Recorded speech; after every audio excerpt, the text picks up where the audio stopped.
March 8, 2014 ഒരു വ്യാഴാഴ്ച രാവിലെ 239 യാത്രക്കാരെയും വഹിച്ചുകൊണ്ട് ഒരു ജംബോ ജെറ്റ് ആകാശത്തിലേക്ക് പറന്നുയരുകയാണ്.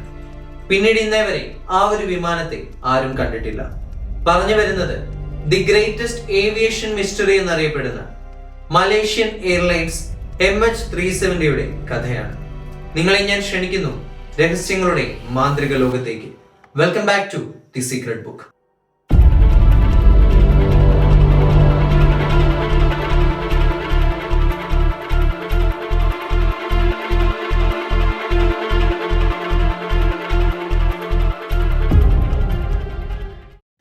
സമയം പുലർച്ചെ 12:41.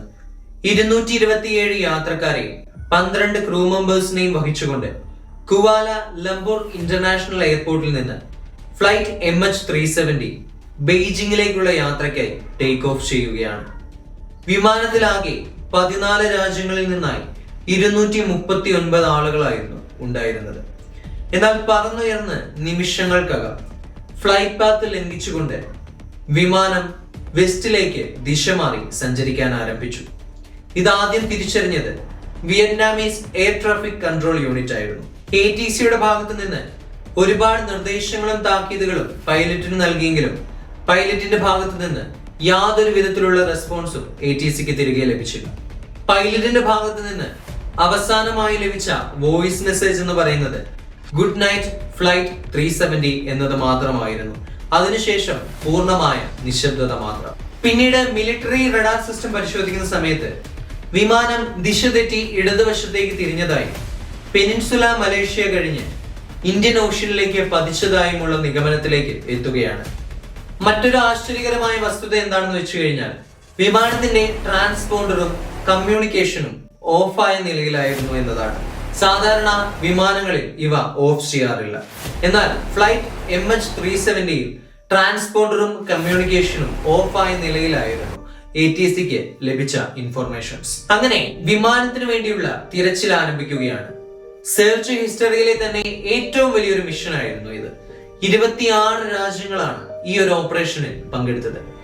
എന്നാൽ ഒരുപാട് തിരഞ്ഞെങ്കിലും ഫലമൊന്നും ഉണ്ടായില്ല.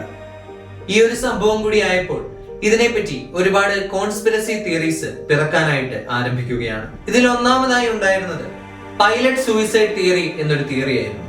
ഇതെന്താണെന്ന് വെച്ച് കഴിഞ്ഞാൽ പൈലറ്റിന് എന്തോ ഒരു കാരണം മൂലം തീവ്രമായ ഒരു ദുഃഖമുണ്ടാവുകയും ആ ഒരു ദുഃഖത്തിന്റെ പേരിൽ തന്റെ വിമാനം പൂർണ്ണമായും കസ്റ്റഡിയിൽ എടുക്കുകയും ചെയ്തു എന്നുള്ളതായിരുന്നു ആദ്യമായി ഉണ്ടായിരുന്ന ഒരു തിയറി എന്ന് പറയുന്നത്.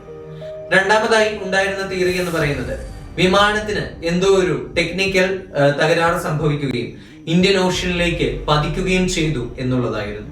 സംഭവം നടന്ന് ഏതാണ്ട് 2 വർഷങ്ങൾക്ക് ശേഷം ഇന്ത്യൻ ഓഷ്യനിലുള്ള ട്രിയൂണിയൻ ഐലൻഡ് എന്ന ബീച്ചിൽ നിന്ന് വിമാനത്തിന്റെ ഒരു ചിറക് കണ്ടെത്തുകയാണ്. അത് MH370 ചിറക് തന്നെയായിരുന്നു. മറ്റ് ചെറിയ ചെറിയ ഭാഗങ്ങൾ മറ്റൊരു തീരമായിട്ടുള്ള മഡഗാസ്കറിൽ നിന്നും കണ്ടെത്തുകയാണ്.